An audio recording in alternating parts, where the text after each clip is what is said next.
मसीह में प्रिय भाइयों और बहनों, कभी कभार फिल्मों में या फिर जो एनिमेटेड फिल्म होती है उनमें जो लोगों का शरीर होता है और जो आत्मा होती है वो एक दूसरे के साथ बदल जाती है। अगर हम कहें कि दो व्यक्ति हैं, जॉन और शैली, और जॉन की आत्मा शैली के शरीर में चली जाती है और शैली की आत्मा जॉन के शरीर में चली जाती है। निश्चित तौर से वास्तव में ऐसा संभव नहीं है, लेकिन यदि ऐसा होता तो फिर वास्तव में जॉन कौन है? जब दूसरे लोग शैली के शरीर को देखते हैं जहां पर जॉन की आत्मा गई है तो वो इसे शैली कहते, लेकिन वो कहती है धीमी आवाज के साथ कि मैं शैली नहीं हूँ, मैं जॉन हूँ। मेरे पास शैली का शरीर है लेकिन वास्तव में मैं जॉन हूँ। और इसके अलावा हम देख सकते हैं कि जब किसी की मृत्यु होती है तो फिर जो उसकी आत्मा होती है, जो उसके शरीर के समान होती है, वो उसके शरीर से बाहर निकलती है, तो वो अपनी ही जब उसकी आत्मा बाहर निकलती है तो वो अपने ही शरीर को देखती है।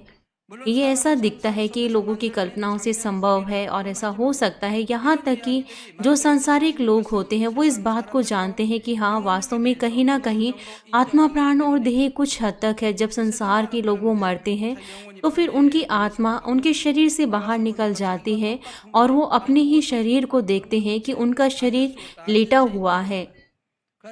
तो फिर वो हैरान हो सकते हैं ये सोचते हुए कि मैं वहाँ क्यों हूँ।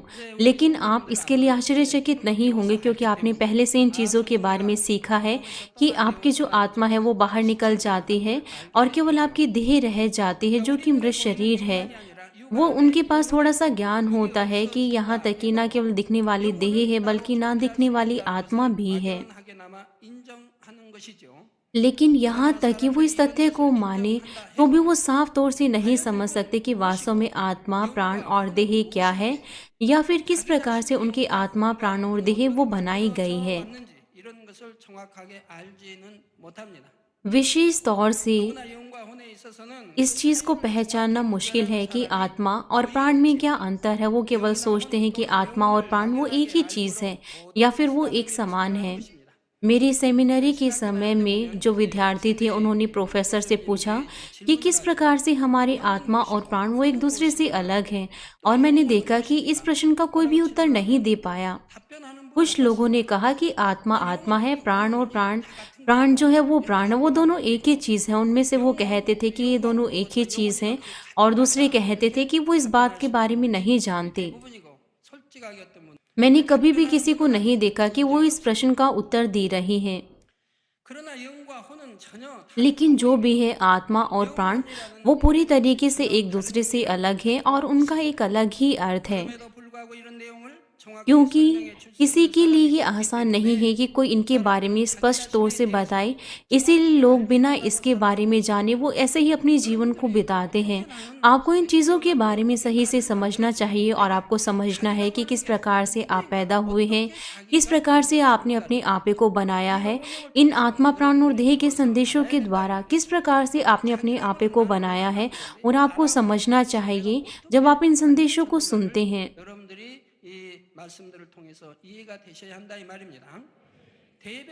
आत्मा, प्राण और देह के बारे में जो ये संदेश है ये हमें साफ तौर से बताते हैं आत्मा, प्राण और देह के बारे में जो मनुष्यों के पास है, और इसके द्वारा हम अपने आप के बारे में अच्छे तौर से हम देख सकते हैं।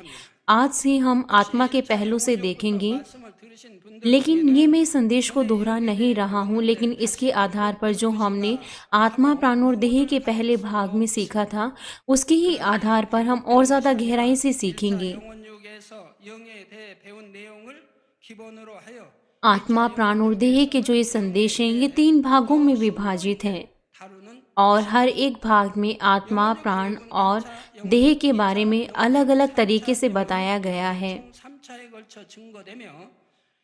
मैंने आपको इस तरीके से बताया है क्योंकि ये आपके लिए समझना मुश्किल होगा यदि मैं आपको केवल एक ही बारे में इसके बारे में बताता,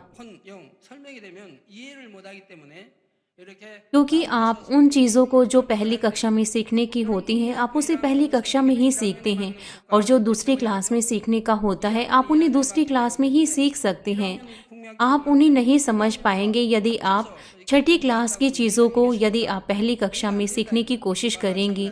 ये बिल्कुल ऐसा ही है। मैं प्रभु के नाम से प्रार्थना करता हूँ कि इस संदेश के द्वारा आप साफ तौर से समझने पाए अपनी आत्मा प्राण और देह के बारे में और आप आत्मा का जन बनने पाए। 사랑하는 성도 여러분, 또한 전국의 प्रिय 원수 भाइयों और बहनों और शाखा कलीसिया और संघी कलीसियाओं के सदस्य और वो सभी विश्वासी जो पूरे संसार भर में जिसेन के द्वारा इंटरनेट के द्वारा इस सभा में शामिल हैं, 사람들은 스스로를 짐승과 구별하여 लोग वो अपने आप को कहते हैं कि वो सभी चीज़ों के स्वामी हैं और वो जानवरों से अलग हैं। हालांकि वो आत्मा और प्राण के बारे में नहीं जानते, लेकिन वो तब भी कहते हैं कि वो सभी चीज़ों के स्वामी हैं। 알지도 못하면서 만물의 영장이라고 표현은 한다 이 말입니다. 사람보다 빠르고 हालांकि ऐसे कुछ जानवर हैं जो मनुष्यों से तेज भागते हैं और उनमें ज़्यादा ताकत है, लेकिन फिर भी मनुष्य वो और ज़्यादा कीमती और महान है क्योंकि उनके ही पास केवल आत्मा होती है। 에게도 있고 जानवर और मनुष्यों के पास 사람만큼 आत्मा और प्राण होती है, 하는 것은 아니지만 देह और प्राण होती है। यहाँ तक कि मनुष्यों के लिए मुश्किल नहीं है, तो भी जो जानवर होते हैं उनके पास प्राण का इतना ज़्यादा संचालन नहीं होता जिससे कि वो सोच सके और अपनी भावनाओं को व्यक्त कर सके। लेकिन जो जानवर हैं उनको आत्मा नहीं दी गई है, केवल मनुष्यों को आत्मा दी गई है। इसलिए जो आत्मा है वो मूल चीज़ है। 영에 대한 기본적인 मैंने पहले से ही आपको इन सभी बेसिक चीज़ों के बारे में बताया है। आत्मा प्राण और देह के पहले भाग में हमने आत्मा, आत्मिक देह और इसके अंदर जो भी कुछ चीज़ें होती हैं जिसे हम कहते हैं कि आत्मा का ज्ञान, वो सभी चीज़ों के बारे में मैंने आपको बताया है। अब दूसरे भाग में हम और ज़्यादा गहराई से आत्मा के बारे में सीखेंगे और उसमें जाने से पहले मैं आपको छोटे तौर से बताना चाहूँगा उन चीज़ों के बारे में जो हमने आत्मा प्राण और देह के पहले भाग में सीखा था। आत्मा क्या है? 썩지 않고 변함이 आत्मा कुछ ऐसा है जो कभी नहीं मरती, जो कभी नहीं बदलती, लेकिन अनंत है, जो जीवन और सत्य है।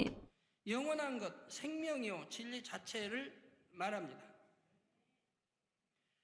우리 하나님은 영이신 हमारा परमेश्वर वो आत्मा है। उत्पत्ति 2 अध्याय उसके 7 पद में कहा गया है, और यहोवा परमेश्वर ने आदम को भूमि की मिट्टी से रचा और उसके नथुनों में जीवन का श्वास फूंक दिया और आदम जीवता प्राणी बन गया। 아담의 형상 परमेश्वर ने आदम के स्वरूप को भूमि की मिट्टी से बनाया, उसमें अपनी नथुनों के द्वारा फूंका और उसमें जो जीवन की श्वास थी उसके द्वारा वो जीवित हुआ। 능력이 जो जीवन की श्वास है वो यहाँ पर हम कह सकते हैं कि वो क्रिस्टल की तरह होती, जिसमें परमेश्वर की सामर्थ्य होती है, जिसके द्वारा आदम में ऊर्जा आई कि वो जीने पाए।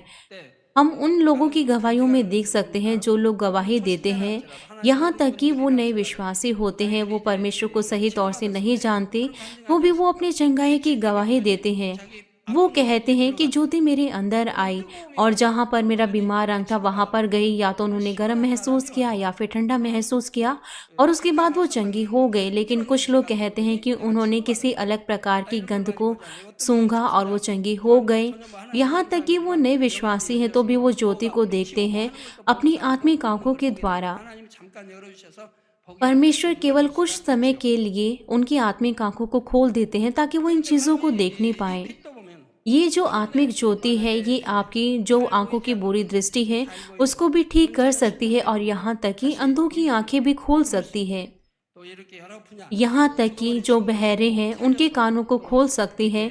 यहाँ तक कि मरी हुई कोशिकाओं को भी पुनः जीवित कर सकती है। 하나님의 जीवन की जो श्वास है वो इस प्रकार से कहा जाता है, जिस प्रकार से जो परमेश्वर की सामर्थ्य होती है और जो हमारे लिए ऊर्जा है, जैसे कि हम चल पाएं और हम आगे बढ़ने पाएं। 생명의 원동력이 된다 이 말. इसीलिए यहाँ तक कि ये मृतकों को भी जीवित कर सकती है या फिर जो मर रहे हैं। 하는 것이고 하나님께서는 아담에게 생기를 आदम वो जीवित आत्मा बनने पाया क्योंकि परमेश्वर ने अपनी आत्मिक 나누어 श्वास को उसके अंदर फूका था जो कि जीवन की श्वास थी। 영이 되었습니다. 그래서 इसीलिए जो आदम था वो जीवित आत्मा बनने पाया। 이게 여러분 이 생명 लेकिन यहाँ पर जो जीवित आत्मा है ये परमेश्वर की आत्मा से अलग है। 영이 परमेश्वर है जो वो केवल आत्मा है, वो जीवित आत्मा नहीं है। लेकिन आदम वो जीवित आत्मा था। इन दोनों में क्या अंतर है? जो आत्मा है वो आत्मा है, लेकिन जो जीवित आत्मा है वो मर भी सकती है। क्योंकि ये जीवित आत्मा है इसलिए दूसरे शब्दों में इसकी मृत्यु भी हो सकती है। इसलिए कृपया करके आप इस प्रकार से ना सोचें कि ये आत्मा ये परमेश्वर की आत्मा के समान है। 참으로 아담의 몸을 흙으로 लेकिन जो भी है कि क्यों परमेश्वर ने आदम के शरीर को भूमि की मिट्टी से बनाया था, क्योंकि भूमि का जो चरित्र होता है उसके कारण यहाँ तक कि मिट्टी में जीवन नहीं होता, लेकिन तो भी उसको मिट्टी से बनाया गया था। जब हम भूमि में किसी भी बीज को बोते हैं तो फिर बीज के द्वारा उसमें जीवन आता है और वो फलों को उत्पन्न करता है। 얼마나 잘 자랐는지 그런 의미에서 जब हम 하나님께서 किसी बीज को बोते हैं तो उसके बाद वो 거기에 अंकुरित होता है और फलों को उत्पन्न करता है। इसीलिए परमेश्वर ने आदम को भूमि की मिट्टी से बनाया, अपने नथुनों के द्वारा उसमें जीवन की श्वास को फूका और उसके बाद मनुष्य एक जीवित आत्मा बनने पाया। और ऐसी चीज़ों को उसके अंदर भरने की ज़रूरत थी ताकि वो फलों को उत्पन्न कर सके, ताकि जो उसको जीवन का बीज दिया गया है वो फलों को उत्पन्न करे। जब परमेश्वर ने मुझे एक दर्शन दिखाया था तो फिर वो मिट्टी जिसके द्वारा बनाया गया था आदम, वो न केवल सूखी मिट्टी थी बल्कि उसमें पानी भी डाला गया था। 진흙이었습니다. 여기에도 영적인 의미가 있죠. यहाँ तक कि इसमें भी एक आत्मिक अर्थ है। आत्मिक तौर से जो पानी है इसे हम परमेश्वर के वचनों के लिए इस्तेमाल करते हैं, और भूमि का और जो मिट्टी थी उसका इस्तेमाल किया गया था आदम के शरीर को बनाने के लिए। और उसके बाद जब परमेश्वर ने उसके अंदर जीवन की श्वास को फूका तो उसके अंदर जो खून था वो बहने लगा और वो जीवित होने पाया। भाइयों और बहनों, जब परमेश्वर ने आदम के अंदर अपने जीवन की श्वास को फूका था तो फिर जो उसकी देह थी वो एक आत्मिक देह बनने पाई। 아담의 육이 जिस प्रकार से जो आदम की देह थी उसमें जो आदम का स्वरूप था, तो भी जो उसके पास आत्मा थी उसके पास भी बिल्कुल आदम की जैसे ही आकृति थी। 것은 쉽게 말해 आत्मिक देह वो हमारी आत्मा की आकृति है और वो पात्र जिसमें आत्मा को रखा जाता है। 됩니다. 육도 다 같은 형상. यहाँ तक कि जो हमारे शारीरिक देह होती है उसका अलग अलग आकार होता है एक दूसरे से। 육체는 영적인 육, यहाँ तक कि ये देह ये आत्मिक देह नहीं थी, 육, 거기에 वो शारीरिक देह थी जिसमें हड्डियाँ और मांस था। 형상을 가진 육체가 있다 이 말입니다. यहाँ तक कि जो हमारी शारीरिक देह होती है उसमें भी अलग अलग विशेष आकृति होती है। जो शेर होते हैं उनके पास शेर की देह होती है, और जो उकाब होता है उनके पास उकाब की आकृति होती है, ताकि हम एक दूसरे को अलग तौर से पहचान सकें। इसी तरीके से जो आत्मिक प्राणी होते हैं, जिस प्रकार से स्वर्गीय सेना, स्वर्गदूत, उनके पास भी अलग अलग आत्मिक देह होती हैं। इसीलिए हम उन्हें एक दूसरे से अलग तौर से पहचान सकते हैं। 여러분 영안 열린 사람들이 आप अपनी आत्मिक आंखों के द्वारा आत्मिक चीज़ों को देखते हैं, लेकिन यदि उनके पास आत्मिक देह नहीं होती तो फिर आप कैसे पहचान पाते कि स्वर्गदूत कौन है और स्वर्गीय सेना कौन है, या फिर छोटा स्वर्गदूत कौन है, या फिर मेल जो स्वर्गदूत है वो कौन है, या फिर जो महिला स्वर्गदूत है वो कौन है, या फिर प्रधान स्वर्गदूत कौन है। आप देखते हैं कि जो प्रधान स्वर्गदूत हैं उनके कपड़े अलग होते हैं ताकि आप उनको पहचान सकें। 분이 되어지는 것이고요. 육의 눈으로는 यहाँ तक कि हम जो आत्मिक देह होती है उन्हें हम अपनी शारीरिक आंखों से नहीं देख सकते, हम उन्हें आत्मिक आंखों के द्वारा देख सकते हैं और तभी हम उन्हें पहचान सकते हैं। 어떤 내용물이 तब जो आदम की आत्मिक देह थी वो कैसे बनाई गई थी। 영의 지식이라고 말할 수가 있습니다. आत्मा के जो गुण हैं, जो कि आत्मा का ज्ञान है, किस प्रकार से उसके अंदर डाले गए थे। 우리 고린도전서 은사에도 보면 뭐 जिस प्रकार से पहला कुरिन्थियों 1 अध्याय में हम अलग अलग हम उपहार के बारे में सोच ज्ञान के बारे में हम सुनते हैं, वो यहाँ पर ज्ञान का दान था जो कि उसको दिया गया था। लेकिन आदम वो सबसे पहले बनाया गया था, इसलिए वो बिल्कुल ऐसा था जिस प्रकार से एक खाली पेपर होता है जिसमें कोई भी आत्मा का ज्ञान नहीं था। 아기가 비록 사람의 형상은 갖고 वो बिल्कुल एक नए जन्मे बच्चे की तरह था जिसमें केवल मनुष्य का शरीर था, लेकिन उसके अंदर कोई भी ज्ञान नहीं था, लेकिन तो भी उसको इस संसार में जीना था। 주변 사람들로부터 जो बच्चा होता है वो बहुत से ज्ञान को सीखता है दूसरे लोगों के द्वारा, अपने स्कूल में, अपने समाज में, कि किस प्रकार से उसे मनुष्य के रूप में आगे बढ़ना है। आप कल्पना कीजिए, यदि जो एक नया जन्मा बच्चा आप उसको एक अंधेरे कमरे में रखिए, उसे आप केवल दूध पिलाएं 10, 15, 20 सालों तक, 10년이든 15년이든 20년이든 있다가 और उसके बाद यदि आप उसको बाहर निकालें उस कमरे से, और यदि उसकी जो मम्मी है उसके सामने दिखे, क्या वो अपनी मम्मी को पहचानने पाएगा? क्या वो उसको कहेगा मम्मी? 왜? वो कुछ भी महसूस नहीं करेगा, क्योंकि उसके पास किसी भी प्रकार के विचार नहीं है। यहाँ तक कि वो छोटे और बड़े को भी नहीं पहचान पाएगा, वो नहीं जानेगा कि क्या बड़ा है, क्या छोटा है, क्या गोल है। उसके पास हो सकता है कि कुछ भावनाएँ हो जिन्हें वो बताना चाहे कि ये तो मुझसे बड़ा है, लेकिन उसके पास कोई शब्द नहीं होंगे। इसलिए वो केवल महसूस करेगा, वो केवल डर को महसूस करेगा और वो कुछ भी नहीं बोल पाएगा। 자, 아담도 창조된 후 और 많은 इसी 지식자들이 तरीके से जब 그리스도 आदम को 하나님의 बनाया 말씀과 गया, 여러 उसके 가지 पास 영계의 बहुत सी 지식들을 आत्मा का 배웠습니다. ज्ञान आने पाया। जब 하나님의 परमेश्वर ने 마음에 उसे लंबे 대해서 समय तक 배우고 सिखाया, उसने परमेश्वर के 진리, हृदय के बारे 영성 में, 이런 सत्य, 것들에 आत्मा, 배우고 भलाई 또 और सभी 하나님께서 चीज़ों के बारे 지으신 में उसने 만물에 대한 सीखना शुरू किया, जो 지식들도 कुछ भी 배웠습니다. परमेश्वर ने बनाया था। 아담은 이러한 지식들을 영으로 और 가르쳐 आदम ने इस 혼의 प्रकार के 지혜롭게 ज्ञान को, जो कि 거치고 आत्मा का ज्ञान 그 था, वो 마음으로 उसके प्राण 받아서 में डाला 자기의 गया 저장에 और उसने 넣으시고 अपने हृदय के साथ उसे 앞에서 ग्रहण किया और 짐승의 अपने 우리 ब्रेन में उसको 육체에 इकट्ठा किया। 소멸되어 जब मैंने 없어지는 आपको 사람의 जानवरों के प्राण के 소멸되지 बारे में बताया 않는다 था कि 했습니다. उनके मरने के बाद वो 바로 मिट जाता 사람의 है, 영은 लेकिन मनुष्यों में 영에 ऐसा नहीं है, क्योंकि 결합되어 जो मनुष्य का 혼의 प्राण 작용을 है 하기 वो 때문에 आत्मा से जुड़ा 소멸되지가 हुआ है और 않는 उसमें 것입니다. प्राण का संचालन होता है। 그래서 몸이 죽고 इसीलिए 뇌로 यहाँ तक 기억하는 कि जो 시간이 याददाश्त प्रणाली 없어져도 है वो 그 कमज़ोर पड़ 안에 जाती है, 지식은 या फिर जब 영체 किसी की 안에 मृत्यु हो 그대로 जाती है, 남게 तो 되고 भी ज्ञान, सोच, विचार और 생각이나 भावनाएं 부풀어 उसकी आत्मिक 오르는 देह में 것입니다. बनी रहती हैं। 이렇게 결합되는 상태의 영과 आत्मा魂을 और प्राण के 묶어서 इस जोड़ को हम कहते हैं 영혼이라고 आत्मा प्राण 말하는 के 것입니다. साथ, 영혼, लेकिन हम इसे 영혼도 ज़्यादातर हम 조금 आत्मा 배웠고 कहते 영도 हैं। 배웠고 지금 영혼도 지금 배우고 있지 않습니까? 이때의 아담의 마음은 और उस 영이 समय 주도적인 जो 역할을 आदम का 하고 हृदय था, 영이 जो 무엇을 उसकी 하든지 आत्मा थी, वही स्वामी 혼과 थी, और 영, जो प्राण और 즉시 देह थी 영이 वो उन बातों 원하는 का 대로 पालन करती थी, 순종해 जो कुछ भी 나갔습니다. आत्मा चाहती थी। 그런데 오늘날의 사람들은 그렇지를 लेकिन 못합니다. आजकल के लोगों के साथ 마음속에 ऐसा नहीं है। 간절히 वो किसी 원하지만 चीज़ को 하지 बहुत 못하는 ज़्यादा अपने 분들이 हृदय में 많죠. चाहते हैं, तो भी वो उसको पूरा नहीं 예를 कर 들어 पाते। 잠들기 उदाहरण 전에도 के लिए, 새벽에 यहाँ 일찍 तक कि वो 일어나고 अपना मन बनाते 싶다라고 हैं कि वो 마음에 सुबह जल्दी 먹는데도 उठेंगे, 막상 लेकिन वास्तव में वो 잠들기 ऐसा 전에는 नहीं कर 그렇게 하지 पाते। 못하는 경우가 많습니다.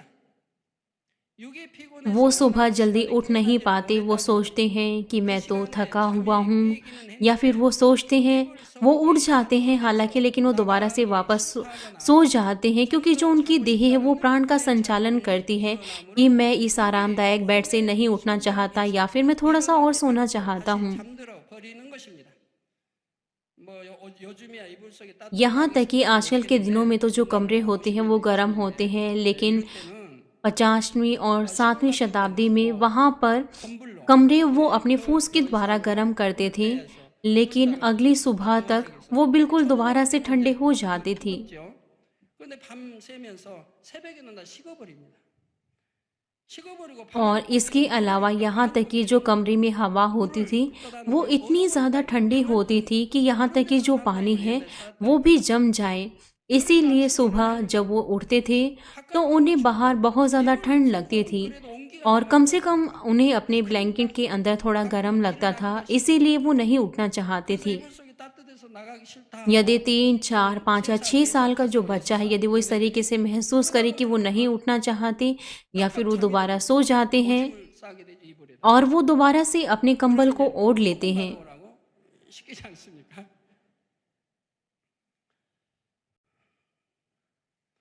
예, 그래서 उनका शरीर, जो उनकी देह है, वो केवल उन्हीं बातों का पालन करते जो कुछ उनका प्राण कहता है, और वो दोबारा सो जाते हैं। यहाँ तक कि वो अपने हृदय में तो चाहते हैं, लेकिन जो उनका प्राण है वो इस बात को नहीं मानता। 무엇한 일이 뭐가 आप अपना 있습니까? जो भी मन बनाते हैं तो फिर आप उन्हें क्यों नहीं कर पाते हैं? सारे के सारे उत्तर वो परमेश्वर के वचन में ही यदि आप केवल पालन करें तो फिर आप सभी अमीर हो जाएंगे और आपके अंदर जागृति होगी। लेकिन आप पालन नहीं करते। 마음은 온인데 안 한다 이 말이에요. आप अपने हृदय में तो पालन करना चाहते हैं, लेकिन आप वास्तव में पालन नहीं करते। आप जानते हैं कि कैसे पवित्र आत्मा की आवाज़ को सुना जाता है, लेकिन यदि आप केवल पालन करें तो फिर आप साफ तौर से पवित्र आत्मा की आवाज़ को सुनेंगे। आप जानते हैं कि हमें प्रार्थना करना है, आप सोचते हैं कि आपको प्रार्थना करना है, लेकिन आप नहीं करते। विशेष तौर से जो महिलाएं होती हैं, आपको डाइट करने की ज़रूरत नहीं होगी। 그 다이어트 약 यदि आप चाहते हैं कि आप डाइट करें, आप उसके लिए फिर किसी बुरी दवाइयों को लेते हैं, आपके शरीर पर उनका बुरा प्रभाव पड़ता है, और फिर आप सोचते हैं कि आप दोबारा से डाइट करेंगे, और आप कहीं कहीं पर जाते हैं साना का स्नान करने के लिए। आपका हृदय तो चाहता है, लेकिन जो आपका प्राण होता है वो उसका पालन नहीं करता, और यही समस्या है। 또 어떤 말을 들었을 때 यहाँ तक कि लोग अपना मन बनाते हैं कि वो बुरी खबर को किसी को नहीं बताएंगे। लेकिन जब भी वो किसी से मिलते हैं तो वो तुरंत ही उन बातों को बोल देते हैं। क्यों? 마음의 정에는 क्योंकि जो उनके होठ होते हैं वो उस बात को नहीं संभाल पाते। 왜요? 입이 간지러 못 견디니까 말하고 싶어서. क्योंकि जो उनके होठ होते हैं वो दूसरों के बारे में बहुत ज़्यादा दूसरों को बताना चाहते हैं। 듣는 거 보는 거 야, 전하고 싶어 못 견딘다. 그냥 이 वो अपने आप को नहीं रोक पाते कि वो दूसरों की अफवाहों को ना फैलाएं, जो कुछ भी उन्होंने सुना है या फिर देखा है। मेरे लिए मैं किसी भी दूसरों की चीज़ों को ना देखना चाहता जो बुरी है और ना सुनना चाहता। मैं नहीं जानता कि क्यों लोग दूसरों की बातों को सुनना चाहते हैं और क्यों दूसरों को फैलाते हैं। 있습니까? 이건 해서는 안 बाद में वो पछतावा करते कि मैंने ऐसा क्यों किया। ऐसा इसलिए है क्योंकि जिनका प्राण होता है वो उस बात का पालन नहीं करता, यहाँ तक कि उनका हृदय चाहता है। 이 또한 마음이 और जो कुछ भी आप अफवाहें फैलाते हैं उसके बाद लड़ाई झगड़ा होता है, कलह होता है और वो आपके शत्रु बन जाते हैं। यहाँ तक कि आपका हृदय चाहता है लेकिन आप नहीं कर पाते। लेकिन ये आदम के साथ ऐसा नहीं था। जब वो जीवित आत्मा था, जो कुछ भी उसकी आत्मा चाहती थी बिना किसी समस्या के उनका प्राण और उनकी देह उस बात का पालन करती थी। लेकिन जब उसने अनाज्ञाकारिता का पाप किया परमेश्वर के सामने, जब उसने भले और बुरे के ज्ञान के फल को खाया, तो फिर जो स्थिति थी वो बदल गई। जिस प्रकार से परमेश्वर ने कहा था कि तुम निश्चित तौर से मर जाओगे, तो उसकी आत्मा मर गई और जो उसका प्राण था वो स्वामी बन गया और उसने सभी चीज़ों को नियंत्रित किया। लेकिन जो आत्मा है वो अनंत है और वो कभी नहीं बदलती। इसलिए आत्मा का मरना, इसका अर्थ ये नहीं कि वो मिट गई।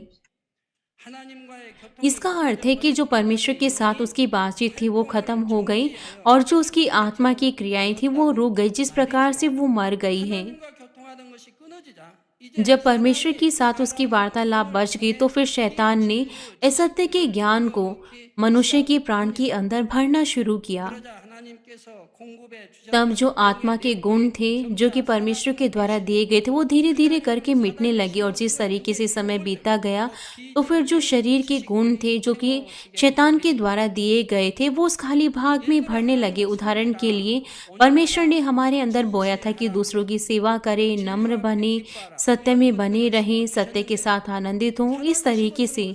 लेकिन जो शैतान है वो हमारे अंदर इस प्रकार की चीज़ों को बोता है कि अहंकारी बनो, गुस्सा करो, अपने ही लाभ को ढूंढो, झूठ बोलो, दूसरों से जलन रखो, इस प्रकार की चीज़ों को।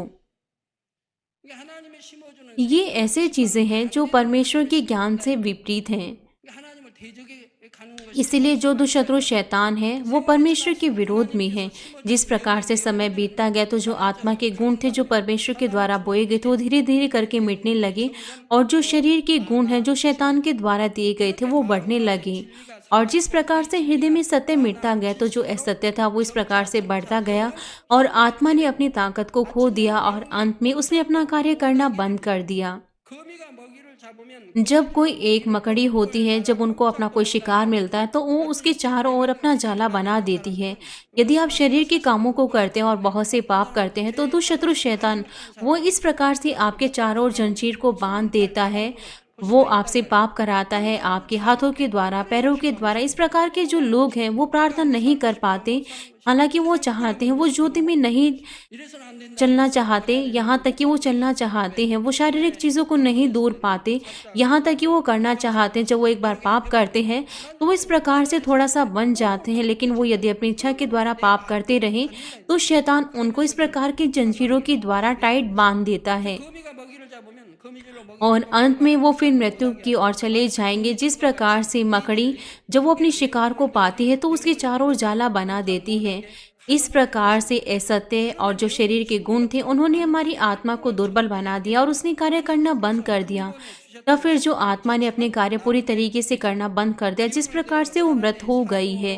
뇌를 손상당해 उदाहरण के लिए जब किसी मनुष्य का शरीर जो दिमाग होता है वो किसी एक्सीडेंट में वो नष्ट हो जाता है तो फिर जो मनुष्य के अंदर जो कुछ भी ज्ञान हो थोड़ी समय के लिए रह सकता है। हालांकि वो एक मनुष्य के रूप में जीता है तो भी वो अपने जो उसका दिमाग है उसके द्वारा कोई कार्य नहीं कर पाते। इसलिए किसी देशों में यदि किसी का दिमाग जो है वो मर जाता है, यहाँ तक कि उसका हृदय धड़कता है, तो भी वो कानून के अनुसार उनको मृत घोषित कर दिया जाता है। इसी तरीके से यहाँ तक कि जो हमारी आत्मा है 병원에 이런 वो नहीं मिटती तो भी हम कहते कि आत्मा मर गई है। तो फिर जो आत्मा का ज्ञान है और जो कार्य है वो मिट गए हैं। 영의 기능도 사라져 버렸을 때에는 영이 죽었다고 말하는 것입니다. 이렇게 영이 죽게 된 हम जब आदम की जो आत्मा थी वो मर गई थी, 혼의 तब 사람이 फिर वो प्राण का मनुष्य बनने पाया जो कि प्राण के द्वारा नियंत्रित था। उसने सत्य को प्राप्त किया और शरीर के गुणों को प्राप्त किया और वो फिर शारीरिक मनुष्य बन गया। 사람들은 세월이 जब आदम ने इस प्रकार से लोगों को आगे जन्म दिया तो फिर लोग और ज़्यादा शारीरिक होते गए। जब उसकी आत्मा मर गई तो वो एक ही दिन में नहीं मरी या फिर एक ही महीने में नहीं मरी, वो धीरे धीरे करके उसकी आत्मा ने कार्य करना बंद किया। 하나님의 생명을 지식을 심어줬는데 परमेश्वर ने जीवन के ज्ञान को उसके अंदर दिया था, लेकिन जब परमेश्वर के साथ उसकी वार्तालाप रुक गई और जब वो दूसरा शैतान के साथ बातचीत करने लगा तो फिर शैतान ने जो जीवन की ज्ञान के विपरीत चीज़ें थी उसके अंदर बोना शुरू किया। जिस हद तक सत्य की चीज़ें उसके अंदर बोई गई तो फिर जो सत्य का ज्ञान था उसके हृदय से धीरे धीरे करके निकल गया। ये एक ही बार में नहीं हुआ। जो आत्मा थी वो कमज़ोर होती गई, कमज़ोर होती गई और समय की बीतते बीतते वो फिर अंत में मृत हो गई। आज का बाइबल पद कहता है कि जो शरीर से जन्मा है वो शरीर है और जो आत्मा से जन्मा है वो आत्मा है। 없습니다. हम शरीर के द्वारा आत्मा को जन्म नहीं दे सकते। सांसारिक लोगों सदाचार, नैतिकता और बहुत से नियमों को सीखते हैं तो इसका अर्थ ये नहीं कि वो अपने हृदय में बहुत से भलाई को रखने पाएंगे। जब बच्चे बड़े होते हैं, वो जवान बन जाते हैं, तब वो और ज़्यादा वो बुरे होते जाते हैं। जिस तरीके से समय बीतता जाता है, इस संसार में भी बुराई वो बढ़ रही हैं और पाप और ज़्यादा भद्दे होते जा रही हैं। जो शरीर है वो शरीर को ही जन्म देता है। 구원을 받을 수가 यदि हम शरीर में रहें तो फिर हम नहीं बचाए जाएंगे। जो प्राण के लोग हैं वो शरीर में बदल गए।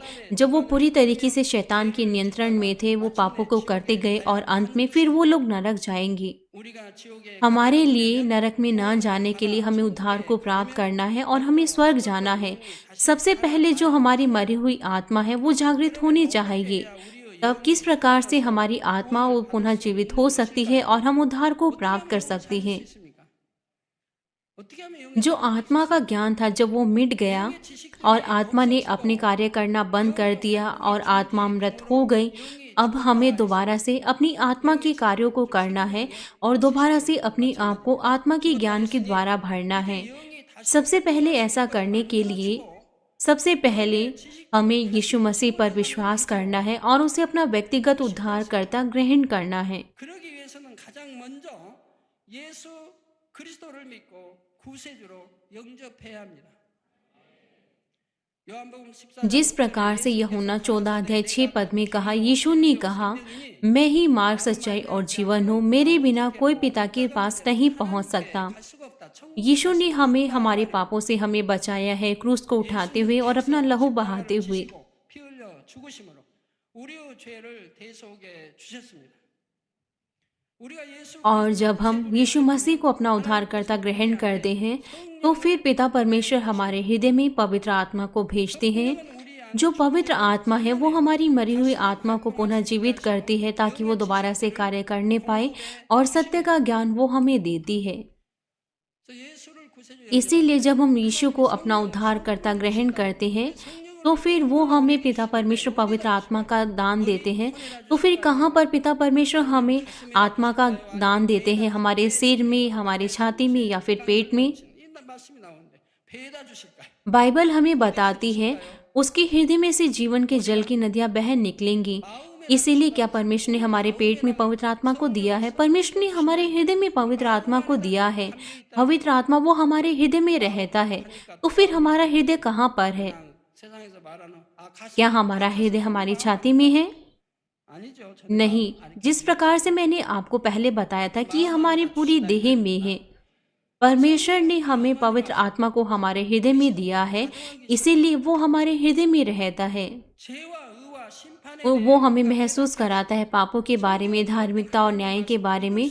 वो हमें परमेश्वर के वचनों पर बाइबल में विश्वास कराता है और हमारी मदद करता है ताकि हम परमेश्वर के वचनों का पालन करें। 주를 영접하여 जब हम एक बार प्रभु को ग्रहण करते हैं और पवित्र आत्मा पाते हैं तो हम दोबारा से पुनः जन्म पाते हैं।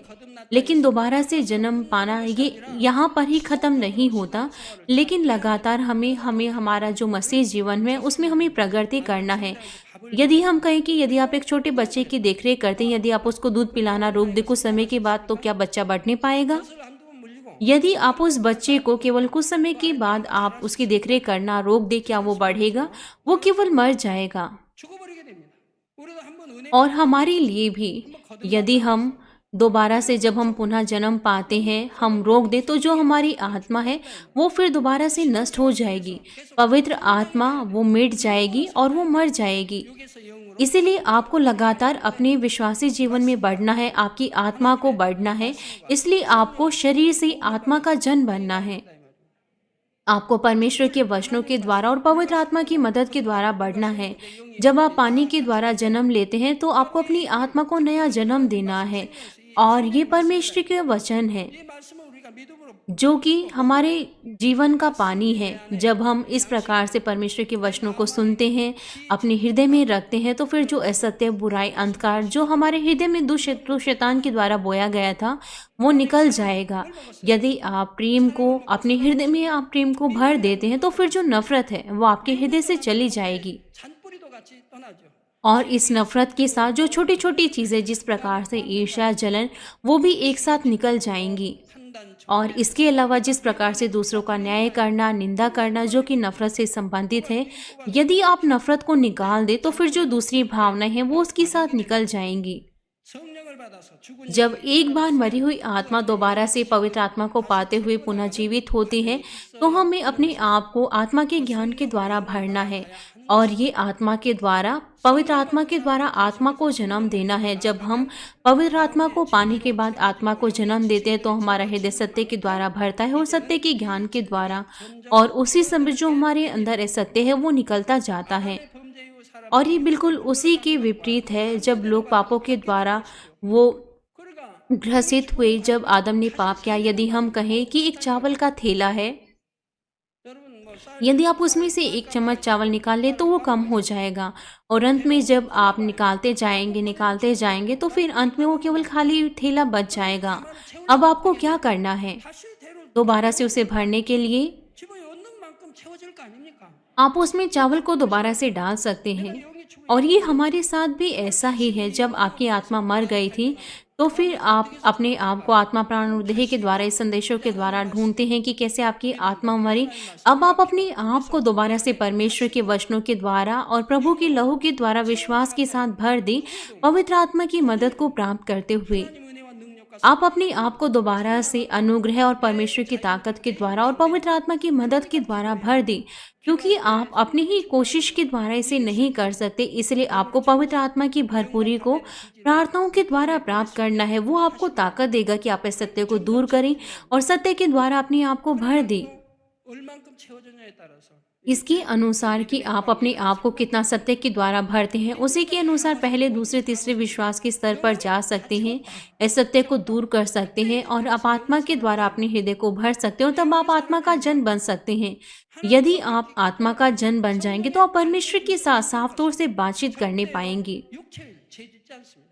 यदि आप साफ तौर से पवित्र आत्मा की आवाज़ को सुने, पवित्र आत्मा की अगुवाई को प्राप्त करें, तो फिर आप कभी भी शरीर के कामों को दोबारा नहीं करेंगे। आप पाप नहीं करेंगे, आप उन चीज़ों को नहीं करेंगे जिनसे परमेश्वर पसंद नहीं करते। आप पवित्र आत्मा की आवाज़ का पालन करेंगे, और जो कुछ भी आप प्रार्थना में मांगेंगे आप उन्हें प्रार्थना करेंगे, 그리고 만사형통하게 되는데 만사형 और आप सभी चीज़ों में समृद्ध बनेंगे। आपके पास कोई भी समस्या नहीं होगी। यदि आपके पास समस्या होगी तो फिर बजाय इसके ये आपके लिए आशीष ही होंगी जब आप इसको पार करेंगे, जिस प्रकार से दानियल और उसके 3 मित्रों ने किया। 사람들이 육으로 물들어가 और ये बिल्कुल ऐसा ही है जब लोग वो पापों के द्वारा और शारीरिक चीज़ों के द्वारा ग्रसित हुए, 영의 사람을 और ये हमारी आत्मा को पुनः ठीक करना है और आत्मा के जन के रूप में बदल देना है। जिस प्रकार से तीसरा यूहन्ना 1 अध्याय उसके 2 पद में कहा गया है, हे प्रिय, मेरी प्रार्थना यह है कि जैसे तू आत्मिक उन्नति कर रहा है वैसे ही तू सब बातों में उन्नति करे और भला चंगा रहे। यहाँ पर कहा गया है प्रिय। 아들들 안에 있지. जो भी परमेश्वर के लिए प्रिय होते हैं, परमेश्वर ऐसे ही किसी को प्रिय नहीं कहता। बाइबल हमें ज़्यादातर संतान या फिर पुत्री नहीं कहती। 믿는 성도님들 यहाँ पर जब परमेश्वर पुत्र कहता है तो उसमें पुत्री भी शामिल होती है। मैं आशा करता हूँ कि आप धोखा ना खाएं, आप सत्य के वचनों को सुने, लेकिन तो भी आप धोखा खाते हैं। कभी कभार कुछ धोखा देने वाले लोगों कलीसिया में आते हैं और वो बुरी अफवाहों को फैलाते हैं, लेकिन आप क्यों उनके द्वारा धोखा खाते हैं? आपके पास परमेश्वर का वचन है। उदाहरण के लिए यदि वो कहते हैं कि मैं परमेश्वर का जन हूँ, परमेश्वर मुझसे प्रेम करते हैं, मैं परमेश्वर के द्वारा पहचाना जाता हूँ, मैं तो स्वर्गीय जन हूँ, तब 그러면 여러분 आप उन्हें पहचान सकते हैं। 하나님의 사랑과 यदि परमेश्वर उस व्यक्ति से को प्रसन्न करते हैं 못해도 तो फिर वो इस योग्य होना चाहिए कि वो चिन्ह और चमत्कारों को दिखाए, परमेश्वर के सामर्थ्य कार्यों को दिखाएं। वहां पर कोई ना कोई प्रमाण होना चाहिए कि परमेश्वर उनके साथ है। बाइबल हमें बताती है कि वहां पर उनके प्रमाण होंगे। जिस प्रकार से यीशु अपने चेलों के साथ रहा था, इन्हीं चिन्ह और चमत्कारों के द्वारा उन्होंने दिखाया कि प्रभु उनके साथ कार्य कर रहा है और जो कुछ भी वो बोलते हैं वो चीजें सत्य हैं। लेकिन ऐसे लोग यहाँ तक कि वो किसी भी चिन्ह और चमत्कारों को नहीं दिखाते और वो कहते हैं कि परमेश्वर उनसे प्रेम करते हैं, अभी भी आप धोखा खा रहे हैं। 한 길로 간다 이 말. तो फिर वो एक साथ मिलकर मृत्यु के मार्ग पर जाएंगे। इसलिए जो धोखा देते हैं उनका चेहरा अंधकार में होता है। हमें आनंद के साथ भरना है, 점점 세월이 लेकिन उन लोगों का चेहरा अंधकार में होता है, वो और ज्यादा अंधकार में हो जाते हैं क्योंकि वो शैतान के द्वारा नियंत्रित होते हैं। इसलिए उनके पास समस्याएं होंगी। 하나님 말씀이 있건 और इसके अलावा यदि आप किसी दूसरे मामलों में धोखा खाते हैं, जिस प्रकार से पैसा, मैंने आपको बहुत बार बताया है कि आप किसी भी विश्वासी भाई और बहनों के साथ पैसे का लेन देन ना करें, लेकिन आप अभी भी पैसों का लेन देन करते हैं और आप पीड़ा को उठाते हैं। 왜 제가 यहाँ तक कि आप दूसरों को भी नहीं कह पाते। और मैंने आपको बहुत बार इस चीज़ों के बारे में बताया है। जब कोई विश्वासी आपके पास आता है तो आप धोखा खा जाते हैं। 돈도 없는데 यहाँ तक कि आपके पास अपने आप के लिए पैसा नहीं है, लेकिन आप तो भी उनको हजारों $10,000 दे देते हैं। कुछ लोग यहाँ तक कि अपने क्रेडिट कार्ड को दे देते हैं और बाद में देखते हैं कि उनके पास बहुत सा कर्जा हो गया है। 위협을 क्यों आप इस प्रकार से धोखा खाते हैं? 형제끼리 동거래 하지 말라고 मैंने आपको बताया है कि आप भाइयों के साथ, जो कि विश्वासी भाई हैं, आपको पैसों का लेन देन नहीं करना है। जो आपको करना है वो करना है और जो नहीं करना है वो नहीं करना है। यहाँ तक कि यदि आपका भाई आपसे लेता है तो वो आपको धोखा देता है। हमारे पिता परमेश्वर ने आपसे कहा है कि आप ऐसा ना करें। जब से हमने इस कलीसिया की शुरुआत की है तब से मैंने आपको बताया है, शैतान इस प्रकार से कार्य करता है और इसीलिए बहुत से परिवार वो नष्ट हो गए हैं। और आप में से बहुत से लोगों शर्म के मारे बताते भी नहीं। 미혹하고는 और आप में से बहुत से लोग इस प्रकार से धोखा खाने के बाद कलीसिया में आना छोड़ देते हैं। 건 여러분 교회 안에서 삼가 주시면 आपको इन चीज़ों के बारे में कलीसिया में बहुत ज़्यादा सतर्क रहना चाहिए। आप कलीसिया में आते अपने भाइयों और बहनों के साथ आराधना करने के लिए, परमेश्वर के वचनों को सुनने के लिए, प्रार्थना करने के लिए, स्वर्ग के राज्य में जाने के लिए, उद्धार पाने के लिए। 교회 와서 ये ऐसी कोई जगह नहीं है जहाँ पर आप पैसों का लेन देन करें, आप अपना व्यवसाय करें, दूसरों को धोखा दें, या फिर आप दूसरों के द्वारा धोखा खाएं, या फिर आप शरीर के कामों को करें। 허용 안 됩니다. आप चर्च में किसी से मिलने के लिए नहीं आते। यदि आप किसी से मिलने के लिए आते हैं 환경을 그럼 교회 तो फिर इतनी बड़ी कलीसिया का क्या होगा? 교회에서는 आप केवल परमेश्वर के राज्य के बारे में बात करें, परमेश्वर के बारे में। और परमेश्वर ने कहा है कि आप में से कभी भी दो लोग वो आपस में ना मिले। 만나되 하나님 일을 आपको बहुत सी लोगों के साथ मिलना चाहिए। और परमेश्वर के राज्य के लिए जब आप किसी दूसरे सदस्यों के घर जाते जिनका विश्वास कमजोर है, तो आपको कभी भी अकेला नहीं जाना चाहिए। 죄종교회 때 항상 배우는 거예요. 만약에 यदि जो पास्टर है, यदि वो पुरुष है, 권사님 तो उसको किसी न किसी सीनियर डिकनेस के साथ जाना चाहिए, जो कि उनसे बड़ी है, या फिर किसी दूसरों के साथ। इस प्रकार से कलीसिया में नियम बनाए गए हैं परमेश्वर के द्वारा। आपको इनका उल्लंघन नहीं करना चाहिए, तब आप धोखा नहीं खाएंगे या फिर किसी गलत मार्ग पर नहीं जाएंगे। चर्च वो कोई ऐसी जगह नहीं है जहाँ पर आप एक दूसरे से मिले। हमारे जो जवान सदस्य हैं, आपको ऐसा नहीं करना चाहिए, 합력해 वरना आप मृत्यु के मार्ग पर एक साथ जाएंगे। 서 사랑하는 자여 내 영혼이 यहाँ पर कहा गया है, हे प्रिय, जैसे तू आत्मिक उन्नति कर रहा है वैसे ही तू सब बातों में उन्नति करे और भला चंगा रहे। यदि हमारी आत्मा भली चंगी है तो परमेश्वर हमेशा हमारे साथ रहेंगे। परमेश्वर आपको हर एक चीज़ों में आशीषित करेंगे, सुरक्षा देंगे, हर एक बीमारियों और आपदाओं से आपको बचाएंगे, ताकि आपके पास अच्छा शारीरिक और आत्मिक स्वास्थ्य हो। मैं आपको इस संदेश का निष्कर्ष देता हूँ। प्रिय सदस्यों, आज हमने देखा जो कुछ भी हमने आत्मा प्राण देह के पहले भाग में सीखा था। 사람은 생명으로 지음받았지만 मनुष्य वो जीवित आत्मा के द्वारा बनाया गया, लेकिन जब उसकी आत्मा मर गई थी, उसके पास जो आत्मा का ज्ञान था, तो फिर वो प्राण और शरीर का जन्म बन गया। इसलिए जो परमेश्वर की संतान है, उन्हें पवित्र आत्मा के द्वारा अपनी आत्मा को जन्म देना है और दोबारा से आत्मा के ज्ञान को प्राप्त करना है और परमेश्वर के सदृश बनना है। यूहन्ना 10 अध्याय उसके 35 पद में कहा गया है, यदि उसने उन्हें ईश्वर कहा जिनके पास परमेश्वर का वचन पहुंचा, और पवित्र शास्त्र की बात लोप नहीं हो सकती। यदि पूरी तरीके से परमेश्वर का वचन मनुष्य के पास आता है तो वो परमेश्वर के समान बन सकते हैं। इसका अर्थ है कि वो परमेश्वर के स्वरूप बन सकते हैं, जिस प्रकार से जब आदम बनाया गया था। 심으로 범사의 형통함을 받을 뿐 आनिरा इसीलिए जब आपकी आत्मा स्मृत होगी तो आप हर बातों में भले चंगे रहेंगे, लेकिन ये मनुष्य के द्वारा नहीं हो सकता। इसीलिए निर्गमन 4 अध्याय उसके 16 पद में कहा गया, और वह तेरी ओर से लोगों से बातें किया करेगा, वह तेरे लिए मुंह और तू उसके लिए परमेश्वर ठहरेगा। और उसके अलावा निर्गमन 7 अध्याय उसके 1 पद में कहा गया है, तब यहोवा ने मूसा से कहा, सुन, मैं तुझे फिरौन के लिए परमेश्वर सा ठहराता हूँ, और तेरा भाई हारून तेरा नबी ठहरेगा। जब मूसा, जिसने परमेश्वर के वचनों को परमेश्वर के द्वारा प्राप्त किया, परमेश्वर के कार्यों को दिखाया, तो वो हारून और फिरौन के सामने परमेश्वर के समान दिखा। यहाँ पर ऐसा नहीं कहा गया कि मूसा जो था वो परमेश्वर था, लेकिन वो परमेश्वर के समान था। ये केवल मूसा के साथ ही नहीं है, ये आपके साथ भी ऐसा ही है। आप ऐसा तब बन सकते हैं जब आप आत्मा का जन बन जाएंगे। आप सभी चीज़ों में समृद्ध होंगे। जिस प्रकार से आपकी आत्मा समृद्ध होती है, आप सभी चीज़ों को विश्वास के द्वारा प्राप्त करेंगे और परमेश्वर को महिमा देंगे। अंत में आप स्वर्ग में महिमा को प्राप्त करेंगे परमेश्वर के पुत्र और पुत्रियों के बीच में। 하나님의 मैं प्रार्थना करता हूँ ताकि आपका आत्मा और प्राण समृद्ध होने पाए और आप परमेश्वर की संतान के रूप में हर एक आशीषों का आनंद ले, इस धरती पर भी और स्वर्ग में भी। 말씀을 आइए हम आज के संदेश को सोचते हुए साथ मिलकर प्रार्थना करेंगे। 입니다. 사랑하는 목자님을 통하여서 아버지 혼육 2차 영혼유 10번째 말씀 들었습니다. 우리가 아버지 죽었던 영이 살아나기 위해서는 성령으로 거듭나야 된다 말씀하셨습니다. 또한 그 말씀 가운데 아버지 행하기 위해서 날마다 아버지 노력하며 행해 나가는 모습들이 있어야 되겠나이다. 우리의 죽었던 영들이 다시 살아남 바 되게 하여 주시고, 또 아버지 잠자던 영혼들이 있습니까? 깨어난 바 되게 하여 주시사 오직 말씀 가운데 행함으로 내 안에 아버지 성령의 충만함으로 살아갈 수 있도록 도와주시고, 영으로서 아버지 육과 아버지 혼을 지배하며 다스릴 수 있는 은혜와 능력 다하여 주시옵소서.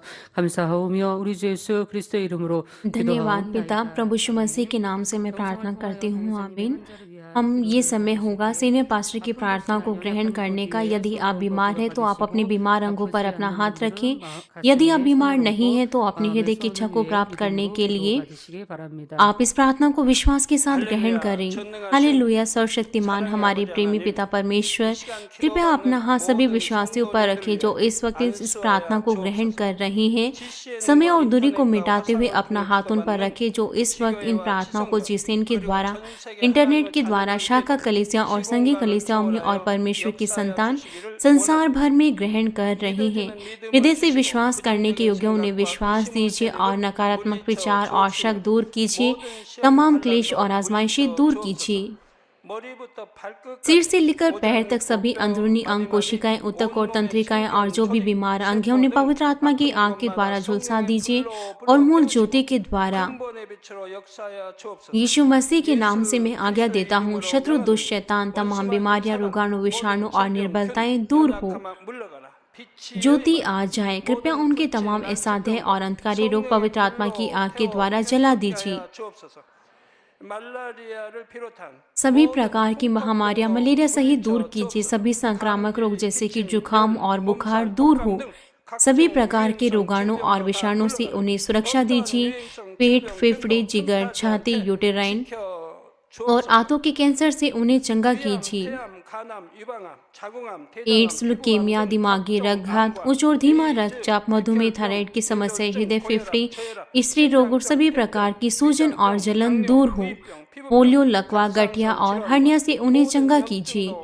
पीठ दर्द, सिर दर्द और मानसिक दर्द और दूसरे सभी दर्द गायब हो जाएं।